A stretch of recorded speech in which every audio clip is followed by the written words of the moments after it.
¿Qué ocurre cuando la línea que separa una herramienta didáctica de un ser humano se desdibuja por completo? Pin no es solo una película sobre un muñeco, es un estudio de caso desgarrador sobre cómo el aislamiento puede distorsionar nuestra percepción de la vida misma. Exploramos la perturbadora intersección entre la ciencia médica, la soledad y la locura. El director Sandy Stern dirigió y escribió el guión de Pin. La película está basada en una novela de Andrew Neiderman, muy recomendable también. Hay películas que perturban por lo que muestran, y otras, por lo que implantan en la mente del espectador. Pin pertenece sin duda a esta segunda categoría, un estudio clínico del aislamiento, la represión y la fragilidad de la identidad humana, disfrazado de thriller médico. Desde su núcleo, la película es una autopsia del trauma infantil. Leon crece bajo la sombra de un padre que convierte la educación en un ejercicio de deshumanización total.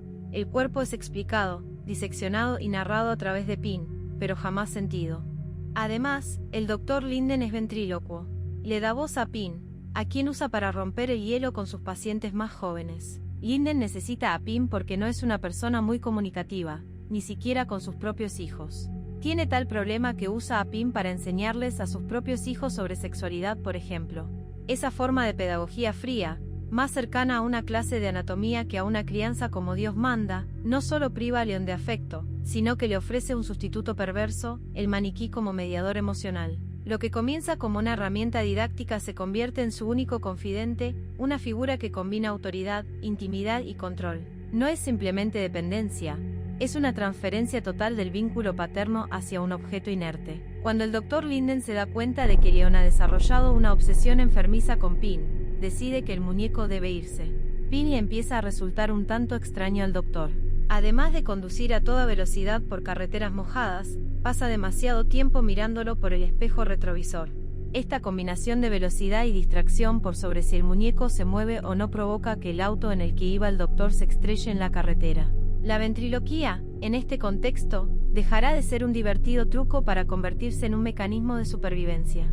La voz del padre, proyectada a través de Pin, establece una estructura mental en Leon. El muñeco no habla, pero Leon necesita que hable. Cuando el entorno es estéril, el lenguaje se convierte en refugio, y Leon aprende a crear no solo una voz, sino una identidad entera. Es una defensa contra el vacío emocional, pero también la semilla de lo que sería su colapso. Visualmente, la película explora con precisión quirúrgica el efecto del Uncanny Valley.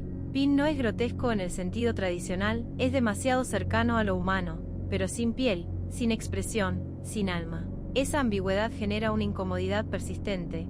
No podemos dejar de verlo como un cuerpo, pero tampoco como una persona. Su diseño anatómico, realista hasta lo obsceno, nos enfrenta a una verdad incómoda. Debajo de nuestra identidad, somos materia vulnerable, músculos expuestos, venas, sangre, estructuras frágiles listas para fallar. Y ahí reside uno de los mayores aciertos del film. El horror no es sobrenatural, sino biológico. Pin, con su carne ausente y sus órganos simulados, no es un monstruo, es un recordatorio de lo que somos. En una era previa al CGI, su presencia física tiene un peso imposible de replicar digitalmente. En tiempos donde el llamado terror analógico reivindica lo tangible, Pin se siente sorprendentemente contemporánea. El muñeco está ahí, ocupa espacio, refleja luz, interactúa con los actores. No hay escape visual. Su materialidad lo convierte en algo intrusivo, casi obsceno, mucho más perturbador que cualquier criatura generada por computadora. Pero el verdadero punto de quiebre llega cuando la voz del padre desaparece. Sin esa mediación externa, Leon se ve obligado a internalizar completamente a Pin. Ya no hay distancia entre él y la autoridad que lo domina, entonces se convierte en ella.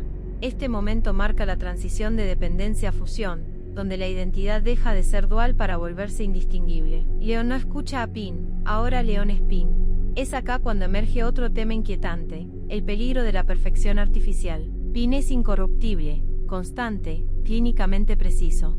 No siente, no duda, no cambia. Frente a la complejidad caótica de lo humano, representa un ideal imposible. Leon, incapaz de reconciliar estas dos realidades, opta por la más simple, elimina lo humano en favor de lo perfecto. Es una lógica fría, casi médica, llevada al extremo. Su descenso a la psicosis es progresivo pero implacable. A medida que la frontera entre su voluntad y las demandas de Pin se diluyen, la violencia emerge no como explosión, sino como una consecuencia inevitable.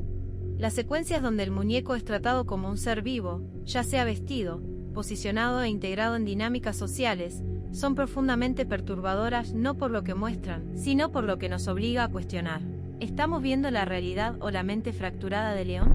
La película nunca responde del todo a esta incógnita, y en esa ambigüedad reside su poder. En el fondo, Pin es una historia sobre la soledad llevada a su límite más extremo.